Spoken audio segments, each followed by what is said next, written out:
Imagine waking up, pouring your morning coffee, and checking your phone to see that while you were sleeping, your car earned you 150 bucks. Which is just a wild concept. Right? It didn't just sit in the driveway. It navigated the city, maybe delivered some packages, sold its computing power to an AI company, and, gave 3 people a ride to the airport. Oh, well, you were completely oblivious in bed. Exactly. So today we are taking a deep dive into how the autonomous vehicle revolution is about to completely rewrite the rules of personal wealth. It's a huge shift. We're unpacking some really detailed financial models today, plus entrepreneur blueprints and the underlying philosophy behind it all. Yeah, we are looking at how Tesla's Cybercab and the broader Robotaxi network could be, honestly, the ultimate key to escaping financial pressure. It really is a fundamental shift in how we even categorize earning a living because, we are so used to this binary concept of labor. Right, the whole you're either on the clock making money or off the clock making nothing. Exactly. But when you introduce artificial intelligence and autonomous robotics into the mix, well, that entire blueprint becomes totally obsolete. It just shatters the old model. It does. We aren't just looking at battery ranges or sensor arrays in this deep dive. We are examining how a fleet of robotic cars functions as a literal tool for achieving true time freedom. And before we get into the crazy, brain-breaking math of robotaxis, and trust me, the exponential math here is just wild, we need to deeply understand the end goal. We have to define what freedom actually means in this context. Yeah, because transitioning from the traditional grind to owning what the sources call lifestyle assets requires a completely different mindset. It's a massive psychological leap. It is. There's this profound idea we uncovered in the research that simply says time is the first freedom, because without it, none of the others matter. That concept actually stems from a very sobering realization by one of the framework authors we reviewed. Oh yeah, the stroke survivor. Right. They survived a stroke, and in that immediate, terrifying moment, they realized their time on Earth could just be over. Wow. Talk about a wake-up call. It permanently changed their relationship with time and work. They realized health and time aren't these side pursuits you eventually get around to. They are the infrastructure of your life. Because when your energy and your time are protected, you are finally positioned to build financial stability the right way. Which perfectly defines wealth freedom. And I really love this definition because it completely strips away all the superficial layers. It's not about, being a flashy millionaire with a yacht in Monaco. No, it's actually shockingly simple. Right. It is simply ensuring your recurring income exceeds your overhead. Like if your monthly overhead is $5,000 and your autonomous recurring income is $6,000, you are free. You're not extravagant, but you are free. Exactly. When your income consistently surpasses your obligations without requiring your daily physical labor survival pressure just evaporates, Your mental bandwidth totally returns. Your creative capacity expands. it is the transition from the old way to the new way. And the old way is basically hustle culture. It relies entirely on the supply side of your own physical labor. Right. It's a grueling marathon where you are essentially carrying buckets of water from the river to the village every single day. Exhausting. But the new way is building a lifestyle asset. It's tapping into the demand side. So instead of carrying buckets, you are building an AI-powered aqueduct that just flows with cash while you sleep. I love that analogy. Thanks. But, stepping away from the spreadsheet for a second, transitioning from trading hours to owning assets, requires a massive psychological rewrite. You can't just buy the hardware. You have to upgrade your own mental software first. Exactly. Yep. So how does intentional personal growth and that mental shower concept fit into this transition from grinder to asset owner? Well, the 5 to Thrive mental shower is a daily framework for that exact psychological rewrite.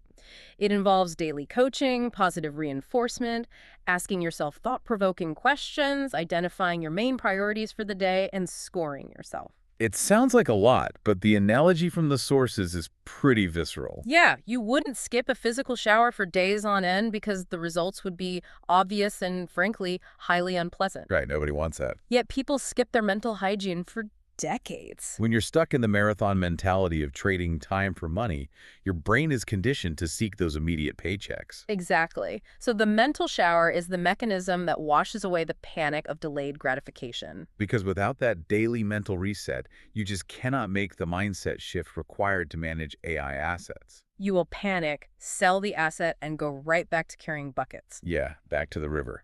That daily mental hygiene is what prepares you to actually execute. Because once you decide to build a lifestyle asset, you have to look at the numbers and manage the logistics. So let's take all this philosophy and apply it to a piece of sheet metal and silicon, a single Tesla Cybercab. Let's get into the weeds on the unit economics here. Okay, so we are looking at a vehicle that costs around $30,000. But from a business perspective, you aren't dropping $30K in cash, Right, you're financing it. which means putting roughly $5,000 to $6,000 down. So it's highly accessible for someone looking to start a business. Now, there is a fascinating financial model put together by Cern Basher, a chartered financial analyst who created what he calls a conservative bear case. And what blows my mind about Basher's model is how aggressively conservative his assumptions actually are. It is incredibly grounded. He assumes only a 30% utilization rate. Which means the car is only actively in service, earning money for about 7.2 hours a day. Right. And he also factors in a massive 40% empty mile rate. Meaning almost half the time the car is moving, it is deadheading to pick up a passenger, earning absolutely zero revenue while still incurring wear and tear. He's also not pricing this at luxury Uber Black rates. He models a $3 base fare just to step into the car, and then $1.40 per mile. Which is crazy cheap. Traditional rideshare right now is somewhere between $2 and $4 a mile. Yeah, so this model significantly undercuts the current market, making it the obvious choice for consumers. Then you add in a hefty 35% cut of the gross revenue going straight back to Tesla. Plus, charging costs at a high 35 cents per kilowatt hour, insurance, tires, maintenance, and vehicle depreciation over a 600,000-mile lifespan. But here is the kicker. Taking all of those constraints into account, the empty miles, the cheap fares, the heavy Tesla tax, the owner of that single car still nets about $14,000 to $23,000 a year in gross profit. Wait, really? Let that sink in for a moment. You put $5,000 down on a machine, it works a 7-hour shift, drives empty almost half the time, pays for its own tires and electricity, and still drops $14 to $23K a year into your bank account. It's incredible. And that math only accounts for moving human beings from point A to point B. Right, just basic taxi stuff. But the financial models point to a game-changing detail that most people completely miss earning while parked. Oh yeah, this is where it gets crazy. Tesla's vehicles are equipped with an incredibly powerful computer, the AI-4 chip. Elon Musk has explicitly stated that when the car isn't driving, that onboard compute power can be utilized for digital office work. He calls it distributed inference, or macro hard, right? Exactly. Let's break down how that actually works, because it sounds like pure science fiction. Artificial intelligence companies require massive amounts of computing power to run their models. Usually they have to build billion-dollar server farms to handle this. But a Tesla is essentially a highly advanced water-cooled supercomputer. Right. So instead of building a new server farm, a tech company can just rent the unused computing power of millions of parked Teslas. It's decentralized edge computing. The vehicle isn't just a dormant car taking up space in a garage. It is a node in a decentralized supercomputer. Mining cash while sitting at a red light. Or parked in your driveway overnight. And the profitability of that digital work is fundamentally higher than driving. Because processing data doesn't burn rubber off the tires or degrade the physical suspension. Exactly. And the asset utilization doesn't even stop at digital work. There are proposals for pairing these vehicles with Optimus robots to handle package delivery at night. The city sleeps, the roads are empty, and your Cybercab is out delivering Amazon packages. Or it's generating revenue through targeted advertising on the internal screens. Or processing transaction fees from passengers buying upgrades during their commute. It's a multi-revenue stream machine.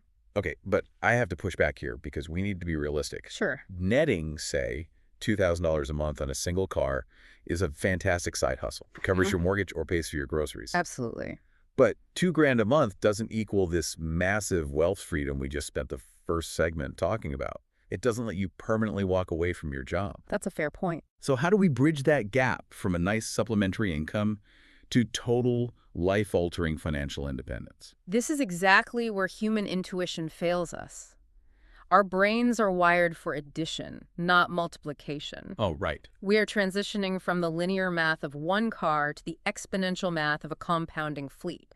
In business, this is the flywheel effect. Right, from the sources. A flywheel doesn't move from one massive push. It moves from consistent, repeated effort. At first, nothing seems to happen. The heavy wheel barely turns. But as you keep pushing, the momentum builds, and eventually the acceleration becomes automatic and totally unstoppable. Let's apply that flywheel directly to the math we just discussed. Imagine you take your monthly cash flow from that first Cybercab, let's call it $1,900 a month. Okay. You spend two-thirds of it on your life, improving your current standard of living, but you take just one-third, roughly $600, and you save it. Within 7 months of saving that $600, you have accumulated enough to put another $5,000 down payment on a second car. Boom! Now you have two cars generating cash. Because your income is doubled, it only takes 4 months to save for the third car. And by the end of year two, simply by strictly reinvesting one-third of the profits, you have scaled to 11 cars. And by year 3, the compounding effect goes completely vertical. By year 3, you end up with 47 cars. It's staggering. Those 47 cars are generating $90,000 a month in cash flow. And remember the parameters of this specific model. During those 3 years, you were taking two-thirds of the profits and putting them right in your pocket. You would have extracted over $500,000 in free cash flow to live on, all originating from an initial $6,000 investment. The math becomes almost unbelievable. And if you want to see how quickly exponential growth breaks human comprehension, let's look at the 100% reinvestment scenario. Oh man, this part is wild. What happens if you don't take any cash out to live on, and you reinvest every single penny of profit into buying more cars? If you are listening to this and trying to guess the number, your brain is probably saying, okay, 33% reinvestment gets me 47 cars. So maybe 100% gets me like 150 cars. Not even close. By month 36, theoretically, you scale to 67,000 vehicles. Wait, 67,000. Yes. At that point, your fleet is generating so much free cash flow that you are purchasing 26,000 new cars every single month. Now, if you are listening to this and rolling your eyes because adding 26,000 cars a month sounds like pure science fiction, you're right. It is a spreadsheet fantasy. Tesla is not going to manufacture and deliver 26,000 cars a month to one random guy in Ohio. There are massive physical constraints. But it proves the underlying power of the compounding flywheel. To see how this actually plays out in the real world, we have to look at the bull case, built by entrepreneur Ledge Andary. He mapped out the actual messy physical logistics of doing this. Andary's model is brilliant because it bridges the gap between digital spreadsheets and physical reality. He starts with one car parked at home. But by month 5, as the cash flow grows, he models signing a commercial lease on a 10-car garage. He budgets $20,000 for the physical setup. This means navigating local zoning laws, pouring concrete for wash bays, installing heavy-duty wireless chargers, and paying first and last month's rent. You transition from a guy with an app to an actual commercial fleet operator. And as the fleet grows, you move to a 25-car garage and then a 50-car facility. And you aren't doing the physical labor yourself anymore. Andary budgets $8,000 a month to hire dedicated human fleet managers. Right. Every 50 cars, you hire a new manager to handle the cleaning, the maintenance, the tire rotations, and rescuing cars that get stuck or vandalized. By following this stepped, highly structured operational approach, Andary calculates that in 2 years, you reach a capacity of 410 vehicles. And after paying for commercial real estate, electricity, software, and human salaries, you would have $18.6 million in cash on hand. And your fleet would be generating a $31 million a year pure profit. Which is just phenomenal. But this brings us to the ultimate reality check. If the math is this inevitable, what stops literally everyone from doing it and just breaking the system? It's a great question. Because if turning $6,000 into $31 million in 2 years just takes a bit of discipline, won't everyone just do it? The truth is, exponential math is really fun in a controlled spreadsheet environment, but real-world business freedom requires solving extremely complex physical problems. The scaling bottleneck is never the cars, it is always the infrastructure. Exactly. We have to look at the Hertz cautionary tale. Hertz made a massive push into EVs, buying tens of thousands of Teslas to rent out to rideshare drivers. It was a disaster, and it came down to software and infrastructure disconnects. So a driver would rent the Tesla for 3 months and use Tesla's supercharger network to keep it fueled. But because Hertz owned the car, the supercharging bill was routed to Hertz's corporate account, not the driver's credit card. Right. When the driver finally returned the car, they'd be hit with a massive, accumulated $3,000 supercharging bill. which these drivers couldn't pay. Hertz was forced to float millions of dollars in unpaid charging fees, which directly contributed to them taking massive losses and dumping their entire EV fleet. You cannot just hand over a key fob, or in this case, app access, and hope for the best. You need proprietary fleet management software that can instantly revoke access to the vehicle if a payment fails or if the vehicle leaves a geofenced zone. And beyond software, the physical hurdles of scaling are immense. You have to install commercial wash bays, which can cost up to $10,000 each just for the plumbing and filtration. You need commercial-grade wireless chargers at $3,000 a pop. You have to train human beings to manage robotic anomalies. It is the ultimate gold rush scenario. Yeah. The people who make the real generational wealth long-term might not be the individual miners panning for gold in the river. Oh, absolutely not. The real money is going to flow to the people building the saloons and selling the pickaxes. In the autonomous revolution, the winners might be the entrepreneurs building the automated cleaning bays, developing the third-party fleet management software, or leasing out the high-voltage commercial real estate. And that leads to the final looming threat to the individual owner, the race to the bottom. Right. Elon Musk's stated goal is to make robotaxi transport costs the same as a bus ticket, driving the price down to roughly 50 cents a mile. Which completely destroys the $1.40 a mile math we built our entire flywheel on. If the price per mile drops to 50 cents, single car owners operating out of their driveway are going to get crushed. The gross profit goes negative. They will actually lose money on every mile driven. At 50 cents a mile, only the mega fleets survive. It becomes a ruthless game of economies of scale.